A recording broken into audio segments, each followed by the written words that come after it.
السلام عليكم.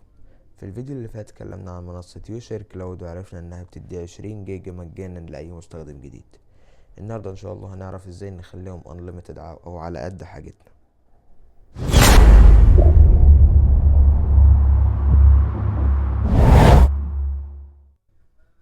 بعد ما تسجل دخول المنصة بحسابك هتيجي هنا وتعمل sign out. الفكرة بكل بساطة ان احنا هنعمل حسابات، كل حساب فيه 20 جيجا. طيب ازاي الكلام ده؟ هنيجي هنا تسجيل كأننا بنسجل اول مرة تاني، وهنحط ايميل تاني غير الايميل الاولاني بكلمة سر، حتى لو نفس كلمة السر مش مشكلة. طيب انا عندي ايميلات محدودة، عدد قليل او كده، فهنا هيجي الموقع التاني هو موقع مهمل.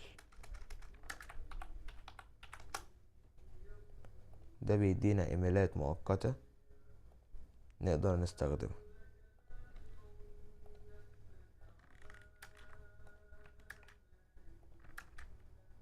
ونعمل انشاء حساب.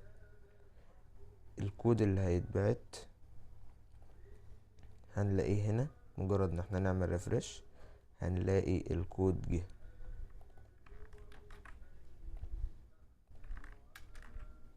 ونعمل التالي. كده دخلنا ب20 جيجا جداد.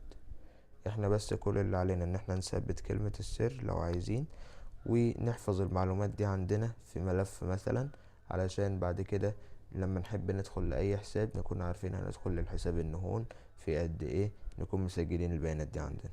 وده فيديو النهاردة، لو عجبكم متنسوش اللايك والشير والسبسكرايب.